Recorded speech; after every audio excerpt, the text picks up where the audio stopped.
করবে। ঈমান যে ধ্বংস হয়, নষ্ট হয়, এগুলো জানার আগে আপনাকে জানতে হবে ঈমানের মূল্যটা কি, ঈমানের দাম কি, ঈমানের ফজিলত কি, ঈমানের মর্যাদা কি, ঈমান ইসলাম ধর্মে কতটা মূল্যায়ন করা হয়েছে, এইটা জানা আপনার জন্য জরুরি। এটা না জানলে আপনি আপনার ঈমানকে সংরক্ষণ করতে পারবেন না। সেই জুমায় একদম শেষের দিকে কোরআনের একটা আয়াত আর একটা হাদিস পেশ করেছিলাম, আমি আবারও আপনাদের স্মরণ করার জন্য সেটা বলছি। সূরা আলে ইমরান 91 নম্বর আয়াতটা খুলে দেখেন, আল্লাহ তাআলা বলছেন, ইন্নাল্লাযীনা কাফারু, নিশ্চয়ই যারা কুফরি করেছে, আমাতু ওয়া হুম কুফার, কাফের অবস্থায় তাদের মরণও হয়েছে। যে কুফরি করে এবং কাফের অবস্থায় মারা যায়, তার মানে তার কোনো ঈমান নাই, ঈমানবিহীন অবস্থায় মরেছে। ফালাই ইউকবালা মিন আহাদিহিম মিলউল আরদি যাহাবা ওয়ালাউ ইফতাদা বি, তারা যদি সমগ্র পৃথিবী ভর্তি সোনার মালিক হয়, এই সোনাগুলো কিয়ামতের দিন আল্লাহকে দেয়, আল্লাহ এই সোনা আপনাকে দিলাম, এই সোনার বিনিময়ে হলেও আপনি আমাদেরকে জাহান্নামের আগুন থেকে বাঁচান। তো সেই সোনাগুলো গ্রহণ করে আল্লাহ তাআলা তাদেরকে জাহান্নাম থেকে বাঁচাবেন কি না, এটার উত্তর আল্লাহ বলছেন ফালাইয়ুকবালা, কখনোই না, কশ্চিন কালেও না, কোনোভাবেই না। তার মানে তাদের সোনা গ্রহণও করা হবে না, জাহান্নাম থেকে বাঁচানো হবে না। কেন? তাদের ঈমান নেই। এটা কোরআনের আয়াত, সহিহ বুখারী হাদিস নাম্বার 22। আবু সাঈদ খুদরি রাদিয়াল্লাহু আনহু বলেন, রাসূল সাল্লাল্লাহু আলাইহি ওয়াসাল্লাম বলেছেন, যারা জান্নাতে যাওয়ার যাবে, যারা জাহান্নামে যাওয়ার যাবে। জাহান্নামে যারা অস্থায়ী মেয়াদ ভিত্তিক ছিল, তাদেরকে জাহান্নাম থেকে বের করে তাদেরকে জান্নাতে দেওয়া হবে। যখন বের করা হবে তখন আল্লাহ ফেরেশতাদের একটা শর্ত দিবেন, আখরিজু মান কানা ফি কলবিহি মিসকালা হাববাতুম মিন খারদালিন ঈমান।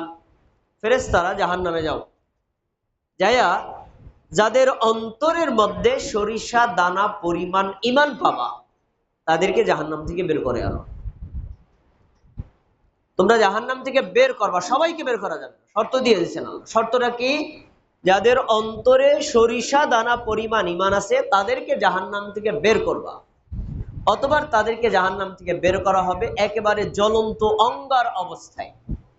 তারপরে তাদের উপর পানি ঢেলে দেওয়া হবে, পানি ঢালার পর তারা আবার নবজীবন লাভ করবে। এরপরে আল্লাহ এই বান্দাদেরকে জান্নাতে প্রবেশ করায় দিবেন। আচ্ছা, আগের আয়াতে হাদিস দুইটা একত্র করেন। প্রথম আয়াতে আল্লাহ তাআলা বললেন, যারা কাফের অবস্থায় মরেছে, মানে ঈমানহীন অবস্থায় মরেছে, তারা যদি সমগ্র দুনিয়া ভর্তি সোনা আল্লাহকে দেয় জাহান্নাম থেকে বাঁচানোর জন্য, আল্লাহ তাদের সোনা গ্রহণও করবেন না, জাহান্নাম থেকে রক্ষাও করবেন না। আর সহিহ বুখারী 22 নম্বর হাদিস থেকে স্পষ্ট পাওয়া যায় যে কারো অন্তরে যদি সরিষা দানা পরিমাণ ঈমান থাকে, তাহলে আল্লাহ তাকে জাহান্নাম থেকে বের করে জান্নাতে দিবেন। আয়াত আর হাদিস প্রমাণ করে যে আল্লাহ রাব্বুল আলামিনের নিকটে সমগ্র দুনিয়া পরিমাণ স্বর্ণের মূল্য যা, একটা সরিষা দানা পরিমাণ ঈমানের দাম তার চাইতে হাজারো কোটি গুণ বেশি। বলেন সুবহানাল্লাহ। তাহলে বোঝা যাচ্ছে যে একজন মুমিনের জীবনে, একজন মুসলিমের জীবনে সবচাইতে সেরা সম্পদ হলো ঈমান। ঈমানের উপরে তার কোনো সম্পদ নাই। এটা সবচেয়ে দামি, সবচেয়ে ফজিলতপূর্ণ, সবচেয়ে মর্যাদাবান। একজন মুমিনের জীবনে যত কথাই বলেন, ঈমানের উপর আর কোনো দামি জিনিস নেই।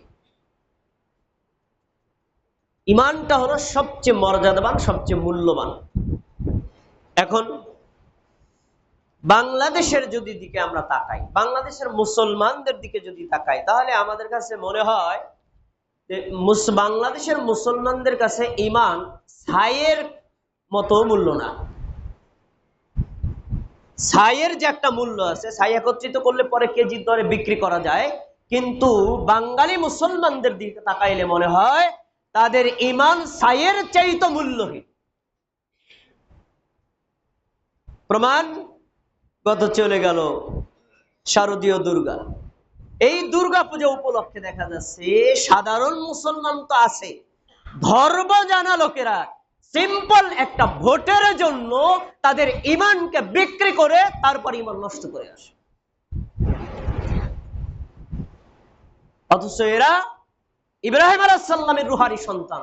ইব্রাহিম আলাইহিস সালামের ইতিহাস মূর্তি ভাঙ্গার ইতিহাস, আর এই রুহানি সন্তান তারা সেই মূর্তি পূজার আসরকে সমর্থন জানায়, মূর্তি পূজার আসরকে তারা সাপোর্ট করে, মূর্তি পূজার আসরকে তারা সেটাকে নিরাপত্তা প্রদান করে, আর তারা এটাকে গৌরবের সাথে প্রকাশ করে ইসলাম উদারতার ধর্ম। তুই ধর্মই বোঝস নাই, ধর্ম কি, ইসলাম ধর্ম কি তুই বুঝসই নাই। ইসলামের বেস হলো ইমান, যেখানে ইমানের সাথে শিরকের সাথে কঠোর সাংঘর্ষিক, সেই শিরকের আকবরের একটা অনুষ্ঠানকে আমি কিভাবে সাপোর্ট করি একটা সিম্পল ভোটের জন্য। এজন্যই তো বলি বাঙালি মুসলমানদের কাছে ইমানের কোনো মূল্য নাই ভাই। আপনি সালাত সিয়াম হজ যাকাত যত আমল করেন সবগুলো আমল ভ্যালুলেস যদি আপনার ইমান ঠিক না থাকে। ইমান সংরক্ষণ করতে হবে। প্রিয় ভাইরা, আমি ইমান ভাঙ্গার কারণ সম্পর্কগুলো বলার আগে আপনাদেরকে কয়েকটি কথা বলবো, খুব আপনাদের মনোযোগের সাথে শুনতে হবে। ইমান ভঙ্গের কারণ আলোচনা করার আগে আমাদের জানতে হবে ইমান ভাঙ্গে কিনা, কিভাবে ভাঙ্গে।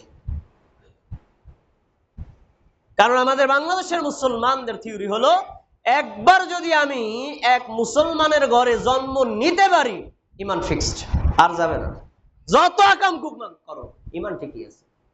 এজন্য দেখবেন চায়ের দোকানে কিছু মানুষ মাগরিবের নামাজ চলতেছে, এদিকে নামাজের জামাত চলতেছে, ওর নামাজের খবর নাই, চা চাবায় আর বলে ওই লোক নামাজ পড়লে কি হয়েছে, আমি নামাজ পড়ি না, ওর চাইতে আমার ইমান ভালো। ওই ইমানই বোঝে নাই। বুঝতে পেরেছেন? তাহলে বাঙালি মুসলমানদের হালাত হলো তারা মনে করে যে ইমান একবার হয়ে গেছে, আমি বাবা মুসলমান, মা মুসলমান, দাদা মুসলমান, সেই সিলসিলায় আমি জন্ম নিছি, বংশগত মুসলমান, আমার ইমান ফিক্সড, আর যত আকাম কুকাম করি ইমান ভাঙবে না। এরকম বহু মুসলমানদের বিশ্বাস আছে, তারা জানে না ইমান ভেঙ্গে যায়। আসুন, ইমান যে ভাঙ্গে তার কয়েকটা উদাহরণ আপনাকে চাক্ষুষ দিয়ে দেখায়। আপনাদের কাছে প্রশ্ন, কিছু প্রশ্ন আপনারা খতিব করলে উত্তর দিবেন, আপনাদের বুঝতে সুবিধা হবে। আচ্ছা ধরেন আমি অজু করেছি, অজু করার পরে মসজিদে রওনা দিয়েছি, মসজিদে ঢোকার আগে যদি আমার পেছনের রাস্তা দিয়ে বায়ু বের হয়ে যায়, আমার কি অজু আছে না ভেঙে গেছে? কথা বলে সবাই, আছে না ভেঙে গেছে? তাহলে বোঝা যায় অজু যেমন হয় আবার অজু ভেঙ্গেও যায়। আচ্ছা, এবার আমি অজু করেছি, মসজিদের ভিতরে ঢুকেছি, ঢুকে তারপরে সালাতে দাঁড়াইছি, আল্লাহু আকবার বলে সালাত শুরু করলাম। আমার মোবাইলটা আমার পকেটে, ইতিমধ্যে একজন কল দিচ্ছে। তো আমি নামাজ চলাকালীন অবস্থায় বাম হাত এভাবে রেখে ডান হাতে মোবাইলটা বের করে, ভাই আমি নামাজের মধ্যে আছি, পরে কথা বলি, পকেটে রেখে দিয়ে নামাজ চালায় গেলাম। আমার নামাজ হয়েছে না ভেঙে গেছে? তাহলে বোঝা যায় নামাজ যেমন হয় আবার নামাজ ভেঙ্গেও যায়, অজু যেমন হয় অজু আবার ভেঙ্গেও যায়। ঠিক একইভাবে ইমান যেমন আনয়ন করা যায় আবার ইমানটা ধ্বংস হয়ে যায়, ইমান নষ্ট হয়ে যায়, ইমান আবার ভেঙ্গেও যায়। অজু যেভাবে ভাঙলো ইমান সেভাবে ভাঙ্গে, নামাজ যেভাবে ভাঙলো ইমানটাও সেভাবে ভাঙ্গে। তবে দুইটার ভিতরে একটা পার্থক্য আছে। কি পার্থক্য? আমি অজু করেছি, যদি আমার অজু ভেঙ্গে যায়, ওই অজুহীন অবস্থায় নামাজ পড়লে ওই নামাজটা নষ্ট হবে, অন্য আমল নষ্ট হবে না। আমি নামাজের মধ্যে যদি কথা বলি, কথা বলার পরেও নামাজটা আবার কন্টিনিউ করি, এই নামাজটা বাতিল হবে, কিন্তু পরের ওয়াক্ত নামাজ বাতিল হবে না। এই অজু ভাঙ্গা আর এই নামাজ ভাঙ্গা আর ইমান ভাঙ্গার মধ্যে পার্থক্য হলো, যেই দিন আপনার ইমানটা ভাঙবে সেই দিন আপনার যদি বয়স হয় 100 বছর, তার আগে যদি আপনি প্রতি বছর হজ করেন, 90 বছর হজ করেছেন, এই ইমান ভাঙ্গাও শেষ, 90 বছরের হজও শেষ। এবার আপনারা বুঝে থাকলে একটু স্বতঃস্ফূর্ত ভাবে উত্তর দেন, অজু ভাঙ্গার গুরুত্ব জানা দরকার বেশি না ইমান ভাঙ্গার গুরুত্ব জানা দরকার বেশি? কারণ ইমানের সাথে আপনার পেছনের সকল আমল রিলেটেড, আর অজু ভাঙ্গার সাথে কন্টিনিউ চলমান আমল রিলেটেড। কিন্তু বড় কষ্টের বিষয়, অজু ভাঙ্গার কারণ আমরা সাধারণ মুসলমানও জানি, আর নামাজ ভঙ্গের কারণ আমরা সাধারণ মুসলমানও জানি, ঈমান ভঙ্গের কারণ আলেমরাও জানে না। এটাই হলো কষ্টের বিষয়, এটাই হলো দুঃখের বিষয়, এটাই হলো কষ্টের বিষয়। তা না হলে একজন মুসলমান আলেম নামধারী সে পূজারত অবস্থায় পূজার মন্দিরে গিয়ে গীতা পাঠ করে তাদের সাথে হাই হ্যালো করতে পারে না, কারণ সে জানে না ঈমান ভঙ্গের কারণ কি, জানে না ঈমান ভঙ্গের কারণ কি। এবার আবার একটু পিছনে যাই। ঈমান একজন মুমিনের জীবনের সবচেয়ে দামি সম্পদ।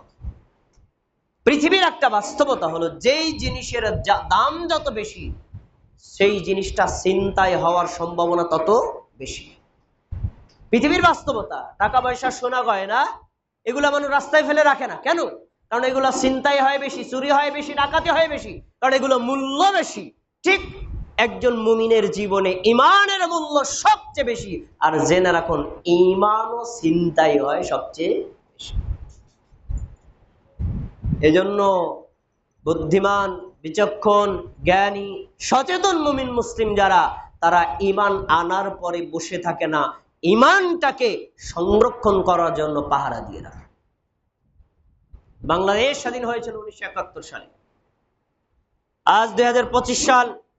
বাংলাদেশ স্বাধীন হওয়ার পর থেকে যদি বিজিবি গঠন না করা হতো, পাহারা, সীমান্ত পাহারা দেওয়া না হতো, অন্য দেশ থেকে বিভিন্ন ইয়াবা মানে মাদক দ্রব্য এসে বাংলাদেশের যুবকদেরকে ধ্বংস করে দিত, বাংলাদেশের অর্থ পাচার হয়ে যেত, বাংলাদেশের সীমান্তই ধ্বংস হয়ে যেত, বাংলাদেশের ভূখণ্ড, বাংলাদেশের যে মানচিত্র তাও থাকতো না, নষ্ট হয়ে যেত। তাহলে বোঝা যাচ্ছে দেশটাকে স্বাধীন করাই যথেষ্ট না, আবার স্বাধীন দেশটাকে সংরক্ষণ করাও জরুরি।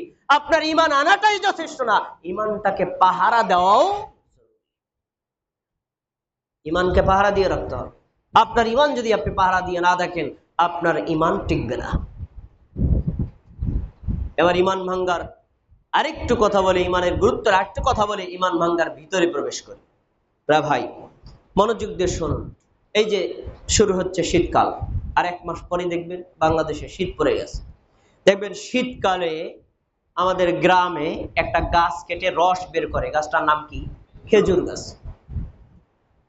খেজুর গাছ গাছই কি করে, প্রথমে যাই ডালপালাগুলো কেটে আসে, তারপরে 2 দিন পর যায় গাছটা একটু শেষে আসে, এরপরে আবার যায় একটু শেষে আসে। যখন দেখা যায় এখন একটু রস টস বের হয়েছে, তারপরে একটু এভাবে কেটে 2 পাশে 2টা খাটা গাড়ে, তারপরে একটা নালি দেয়। এরপরে যদি দেখে রস এখন পরের দিন গিয়ে গাছটা কেটে এসে একটা হাড়ি পেতে আসে। মনোযোগ দিয়ে শুনতে হবে। কিছুদিন গাছ কাটলো, তারপরে ডাল কাটলো, তারপরে ছাঁচলো, 2 পাশে 2টা খাটা গাড়লো, মাঝখানে নালি দিল, এরপরে হাড়ি পাতলো। শ্রম যা দেওয়ার সবই ঠিক মতো দিছে। এবার একটু মনোযোগ দিয়ে বলেন, ওই রসটা যেই হাড়িতে, যেই পাতিলে জমা হবে, সেই হাড়ি, সেই পাতিলটার নিচে যদি ফুটা থাকে, সকালবেলা কি রস পাওয়া যাবে? কেন? ওই তো শ্রমের কোনো অভাব রাখে নাই।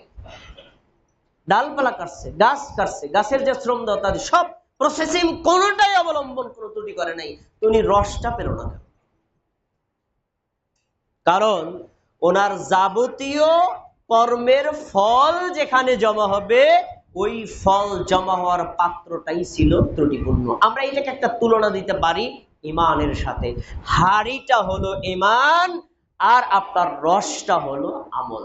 আপনার সালাত, সিয়াম, হজ, যাকাত, দান, সদকা, ফরজ, ওয়াজিব, মুস্তাহাব, কুরবানি, যত আমল আপনি করেন, প্রত্যেকটা আমল গিয়ে ঈমানের ভান্ডারে জমা হয়। ঈমান নাই যার, সালাতেরও ভ্যালু নাই তার। ঈমান নাই যার, সিয়ামেরও ভ্যালু নাই তার। ঈমান নাই যার, কোনো আমলের মূল্য নাই। তাহলে আজকে আপনাকেই শপথ নিতে হবে, আমি ঈমান জীবনে এনেছি, আমার এই শ্রেষ্ঠ সম্পদটাকে আমি সংরক্ষণ করে রাখবো, কোনোভাবেই আমার এই সম্পদ যেন নষ্ট না হয়। আসুন ঈমান ভঙ্গের কারণ সম্পর্কে এবার খুববার মূল বিষয়। প্রিয় ভাইরা, ঈমান ভঙ্গ হয় আমরা এটা জানলাম। এখন আমাদের কাজ কি? ইমানটাকে সংরক্ষণ করা। ইমান সংরক্ষণ করার আগে জানতে হবে কোন কোন কারণে ইমান ধ্বংস হয়। মুসলমানকে দুইটো বিষয়ে জ্ঞান অর্জন করতে হয়, একটা হলো পজিটিভ, একটা হলো নেগেটিভ। পজিটিভ দিকগুলো হলো আমল করার জন্য, নেগেটিভ দিকগুলো হলো সেগুলোকে বর্জন করার জন্য।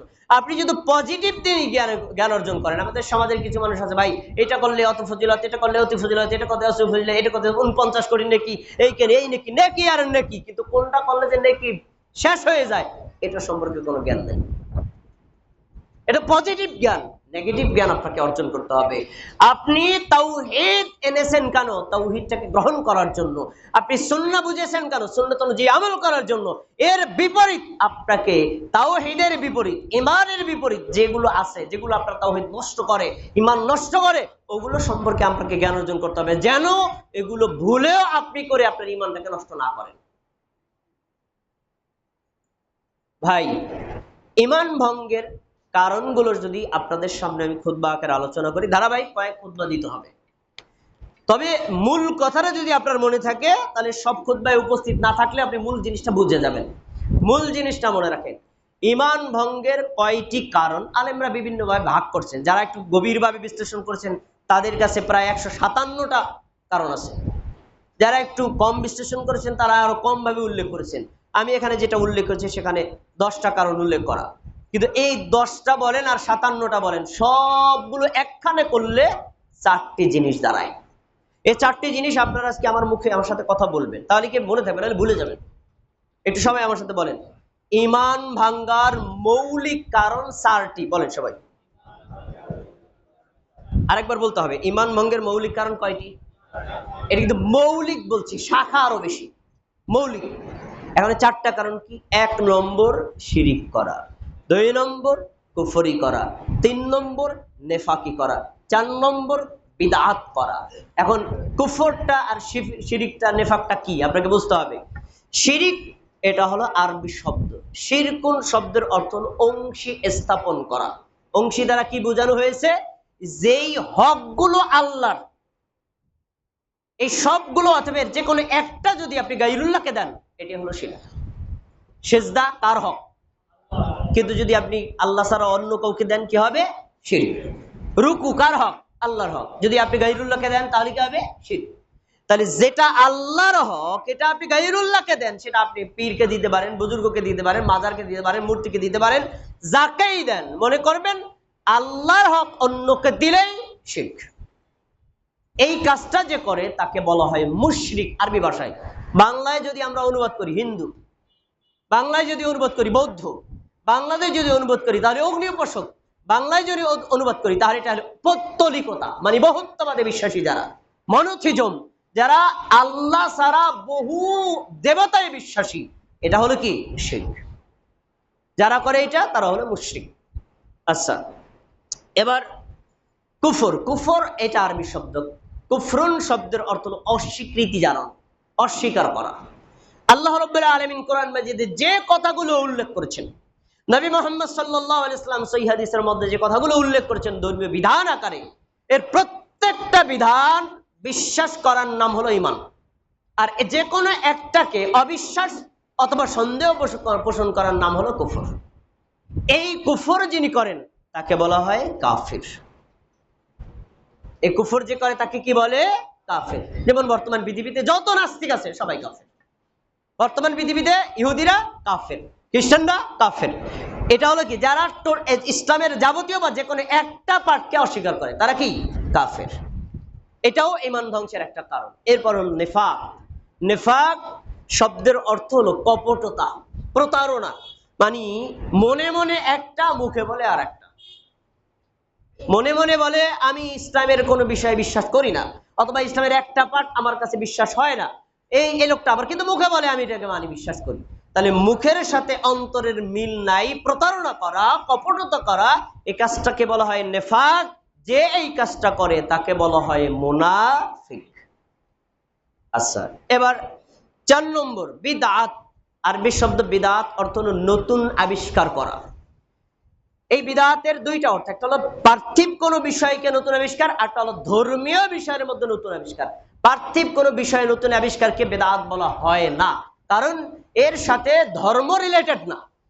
যে আমলগুলোর সাথে ধর্ম, নেকির আশা, পরকালের আশা রিলেটেড, এমন কোন আমল যদি নবী না করেন আপনি করেন, সাহাবীরা না করে আপনি করেন, নেকির আশা করেন, তাহলে ওই আমলটাকে বলা হয় বিদআত। যে এই কাজটা করে তাকে বলা হয় মুবতাদি, মানে বিদআতি। বেদাতি, বেদাতের দুইটা স্তর আছে। কিছু বেদাত আছে যেগুলো কথাগত, আমলগত, আর কিছু বিদআত আছে বিশ্বাসগত এবং আমলগত। এমন কিছু বিদআত আছে যেগুলো করলে ইসলাম থেকে পুরা খারিজ হয়ে যায়। যেমন কেউ যদি বিশ্বাস করে আল্লাহ রাব্বুল আলামিনের জাতি নূর থেকে মুহাম্মদ সাল্লাল্লাহু আলাইহি ওয়াসাল্লামকে সৃষ্টি করা হয়েছে, তাহলে সে শতবার মুসলিম দাবি করলেও কাফের। তার আকীদাটা বেদাতি আকীদা, এমন আকীদা যে ইসলাম থেকে খারিজ হয়ে যায়। তো আমরা কি পেলাম? ঈমান ধ্বংসের কয়টা কারণ? চারটা। একটা হলো শিরিক, 2 নম্বর হলো কুফর, 3 নম্বর হলো নিফাক, 4 নম্বর হলো কি? বিদআত। এই 4টি কাজ হলো ঈমানটাকে নষ্ট করে, ঈমানটাকে ধ্বংস করে, ঈমানটাকে বাতিল করে। এখন এই 4 কাজ যখন আমরা জানলাম, এখন কি 4টা কাজ করব না বিরত থাকব? শুধু বিরত না, সর্বোচ্চ লেভেলের বিরত, মানে কোনোভাবেই এই সকল 4টি আমলের নিকটবর্তী হওয়া, তাহলে আপনার ঈমান থাকবে না। আসুন এবার ঈমান ধ্বংসের যে 10টা কারণ আলেম ওলামাগণ উল্লেখ করেছেন, আমি সিরিয়াল আকারে বলছি। প্রথম কারণ হলো শিরিক করা। এই শিরিক 3টা ভাগে ভাগ: শিরকে আকবার, শিরকে আসগর, শিরকে খফি। এই শিরকে আসগর আর শিরকে খফির চাইতে জঘন্যতম শিরক হলো শিরকে আকবার। মারাত্মক অপরাধ। মানুষ জন্মের পর থেকে মৃত্যু পর্যন্ত যত অপরাধ করুক, সবচেয়ে জঘন্যতম অপরাধ হলো শিরকে আকবার। এর চেয়ে কোনো অপরাধ আল্লাহর জমিনে, আল্লাহর দুনিয়াতে তৈরি হয় নাই। সবচেয়ে বড় ভয়ঙ্কর অপরাধ কোনটা? শিরকে আকবার বোঝার জন্য কোরআনে 4টা আলামত উল্লেখ করেছেন। আপনি 4টা আলামত মনে রাখবেন, তাহলে আপনি বুঝতে পারবেন কোনটা শিরকে আকবার। মনে রাখেন, 1 নম্বর, যেই শিরিক করলে আপনি যখন করেছেন তখন থেকে পিছনে যত আমল করবেন, যত নেকের কাজ করবেন, সব আমল, সব নেকের কাজগুলো পুরে ছাই হয়ে যাবে। 1 নম্বর বৈশিষ্ট্য। দলিল সূরা জুমার 65 নম্বর আয়াত, আল্লাহ বলেন ইন্নাহু মাইয়ুশরিক বিল্লাহ, না, ওয়ালাকাদ উহিয়া ইলাইকা ওয়া ইলাল্লাযীনা মিন ক্বাবলিকা লাইন আশরাকতা লায়াহবাতান্না আমালুকা ওয়া লাতাকুনান্না মিনাল খাসিরিন। নবী তুমি শোনো, তোমাকে ওইভাবে ওহী করা হচ্ছে যেভাবে পূর্ববর্তী নবীদেরকে ওহী করা হয়েছিল। মানে এই ওহীটা আল্লাহ শুধু মুহাম্মদ সাল্লাল্লাহু আলাইহি ওয়াসাল্লামের জন্য খাস করেন নাই, পৃথিবীতে লক্ষাধিক নবী রাসূল এসেছেন, প্রত্যেককে একই ওহী করেছেন। ওহীটা কি? লাইন আশরাকতা, নবী তুমি যদি শিরিক করো, উম্মত করলে তো আরো জঘন্যতম, আরে তুমি যদি করো, লায়াহবাতান্না আমালুকা, কোরআনের আয়াতের অনুবাদ বলছি, অবশ্যই অবশ্যই তোমার পিছনের যত আমল আছে সব আমল নষ্ট হয়ে যাবে, সব আমল ধ্বংস হয়ে যাবে, সব আমল পুরে ছাই হয়ে যাবে। ওয়ালা তাকুনান্না মিনাল খাসিরিন, আর তুমি অবশ্যই ক্ষতিগ্রস্তদের মধ্যে অন্তর্ভুক্ত হয়ে যাবা। এই সূরা জুমারের 65 নম্বর আয়াত থেকে পাওয়া গেল শিরিক এমন ভয়ঙ্কর অপরাধ, আল্লাহ তাআলা সকল নবীদেরকে সতর্ক করেছেন, নবীদের মাধ্যমে প্রত্যেক জাতি মানে উম্মতকে সতর্ক করেছেন। 2 নম্বর, শিরিক এত বড় ভয়ঙ্কর অপরাধ, সাধারণ মানুষ তো দূরের কথা, নবী আল্লাহর প্রিয়তম ব্যক্তি তিনিও যদি শিরিক করেন তাহলে তার আমলও নষ্ট হয়ে যাবে। পরের অংশ, কেউ যদি শিরিক করে তাহলে সে পরকালে ক্ষতিগ্রস্তের মধ্যে অন্তর্ভুক্ত হবে। তার মানে সে যত আমল করেছে কষ্ট করে, একটা আমলের বেনিফিট পরকালে পাবে না। ক্ষতি কি কম না বেশি? একটা লোক কোনো আমলই করে না, জাহান্নামে গেছে, তার কষ্ট কম। আর আমল করেছে কষ্ট করে, কিন্তু পিশাবকে একটা সিজদা দিছে, মাদারে একটা সিজদা দিছে, এর একটা শিরকি আকবার করার কারণে পিছনে সব আমল নষ্ট হয়ে গেছে, তার কষ্ট কম না বেশি? এজন্য আল্লাহ বলছেন অবশ্যই তাহলে তুমি ক্ষতিগ্রস্তদের মধ্যে অন্তর্ভুক্ত হয়ে যাবা। তাহলে একটা কারণ এখানে পাওয়া গেল, শিরিক করলে পিছনের আমল কি হয়? সবাই বলেন, পিছনের আমল কি হয়? ধ্বংস হয়। এক। এবার 2 নম্বর, শিরিক যদি করে তাহলে ওই ব্যক্তির উপর জাহান্নাম ফরজ হয়। জাহান্নাম বাধ্যতামূলক, কম্পালসারি, কোনোভাবে মিস করা যাবে না, জাহান্নামে যাইতেই হবে। ঠিক এর বিপরীত, জান্নাত তার জন্য হারাম হয়ে যায়, একেবারে নিষিদ্ধ, সে জান্নাত যেতে পারবে না। দলিল সূরা মায়েদা 72 নম্বর আয়াত আল্লাহ বলছেন, ইন্নাহু মাইয়ুশরিক বিল্লাহ, নিশ্চয়ই যে ব্যক্তি আল্লাহর সাথে শিরিক করে, ফাকাদ হাররামাল্লাহু আলাইহিল জান্নাহ, আল্লাহ ওই ব্যক্তির উপর জাহান্নামকে, জান্নাতকে হারাম করে দেন, আর জাহান্নাম তার জন্য থাকার জায়গা করে দেন। একই আয়াতে দুইটা পাঠ। যে শিরিক করবে তার জন্য জান্নাত হারাম, জান্নাতের মালিক আল্লাহ, জান্নাতে যদি আল্লাহ নিষিদ্ধ করেন, আপনাকে জান্নাতে ঢোকার পারমিশন দিবে কে? তার মানে আপনার জন্য যে জান্নাতে যাওয়ার আর কোনো সম্ভাবনা নাই। এরপরে মাওয়াহুন্নার, তার থাকার জায়গা জাহান্নাম, মানদারি জাহান্নামে তার জন্য যাওয়া ফরজ, যেতেই হবে। একটা প্রশ্ন থাকতে পারে, শিরক করেছে তারপরে মারা গেছে, কারো সুপারিশে লোকটা কি জান্নাত থেকে, মানে জাহান্নাম থেকে বের হয়ে জান্নাতে যেতে পারবে? এই উত্তর আল্লাহ আয়াতে দিয়েছেন, ওয়ামা লিয-যালিমিনা মিন আনসার। শিরক এত বড় ভয়ঙ্কর অপরাধ, এই অপরাধে অপরাধী যে, তার জন্য পরকালে কোনো শাফাআতকারী, কোনো সুপারিশকারী থাকবে না। কেউ তাকে সাপোর্ট করবে না, কেউ তাকে সাপোর্ট করবে না। কোন নবী, কোন ওলি, কোন সাহাবী, কোন পিতা, কোন সন্তান, কোন নেককার ব্যক্তি তাকে কোনো সাপোর্টই করবে না, তোরা আমি চিনি না।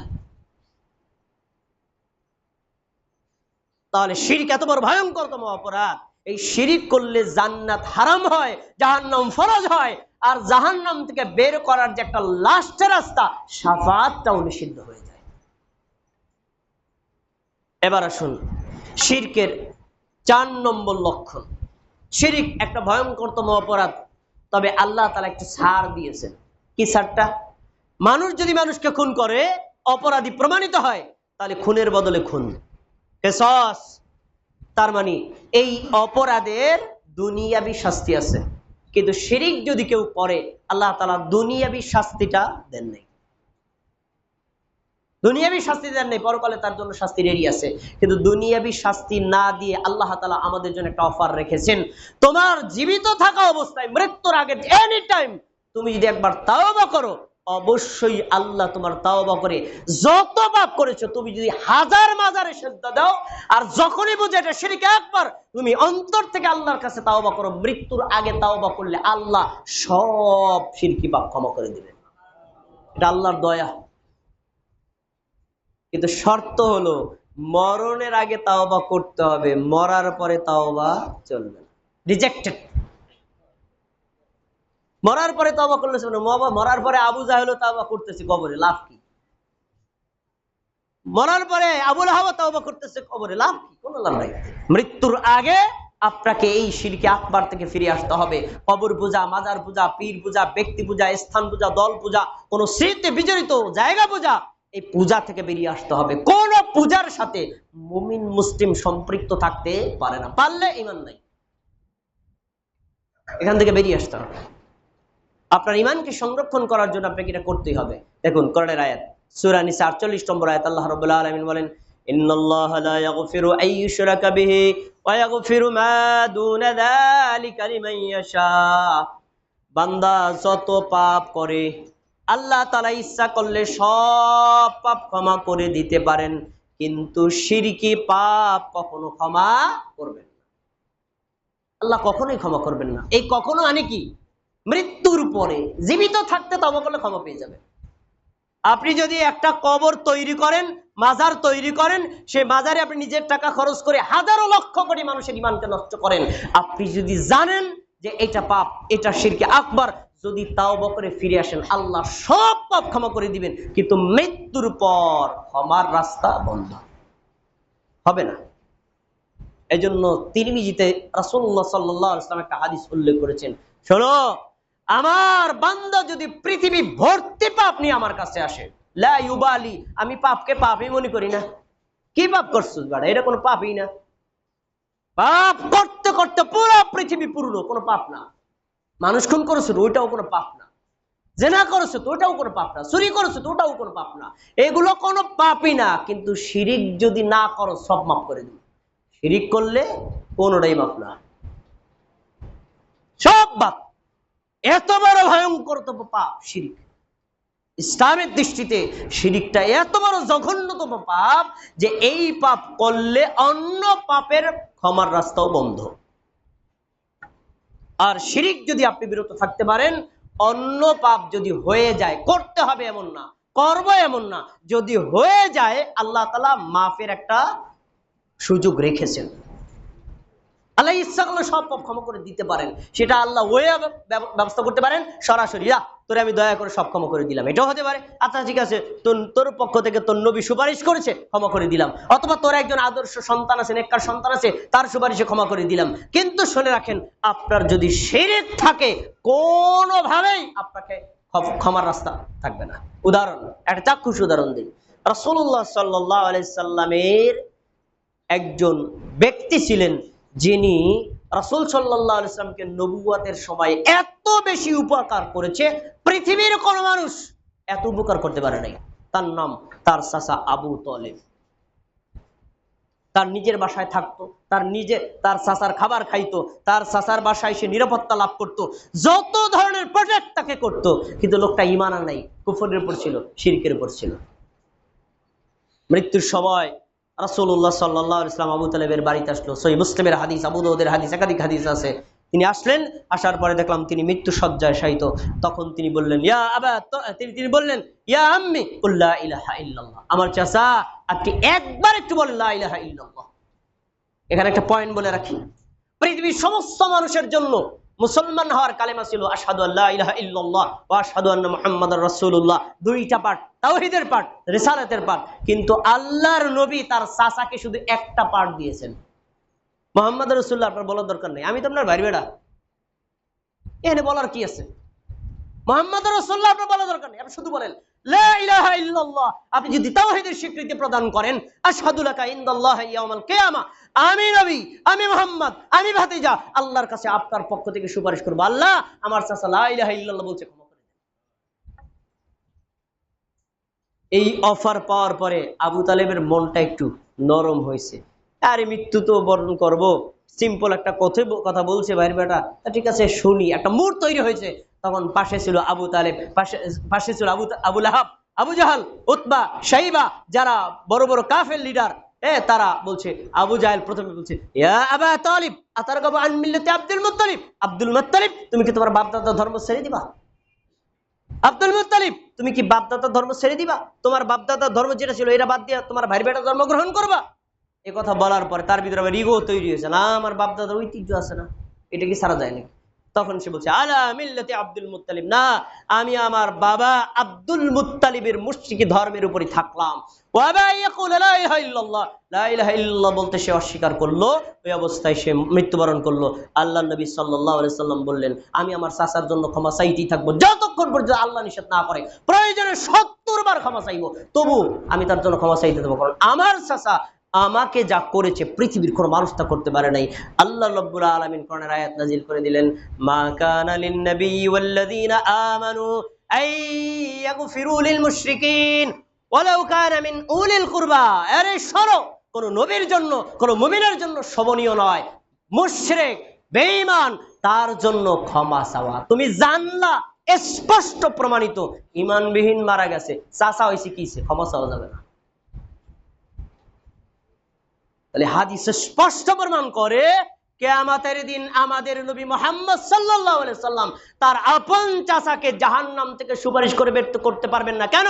ঈমান ছিল না তাই। কেন? শিরকে আকবার করেছে তাই। আজকে আমি আলেম হই, মুফতি হই, মাওলানা হই, বুজুর্গ হই, পীর হই, যত বড় যাই হই কেন, আমি যদি শিরকে আকবার করি পৃথিবীর কেউ আমাকে জাহান্নাম থেকে বের করতে পারবে না। যেমনটি পারেন এই মুহাম্মদ সাল্লাল্লাহু আলাইহি সাল্লাম তার চাচা আবু তালেবকে। এই জন্য শিরকে আকবার থেকে একজন মুমিনকে সর্বোচ্চ বিরত থাকতে হবে।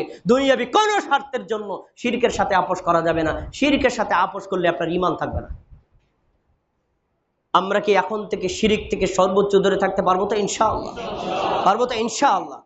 আল্লাহ রাব্বুল আলামিন পৃথিবীর সমস্ত মুসলমানদেরকে শিরিক থেকে সর্বোচ্চ ছিন্ন করার তৌফিক দান করুন। তাওহীদের উপর অটল বিশ্বাস থাকার তৌফিক দান করুন রব্বুল আলামিন।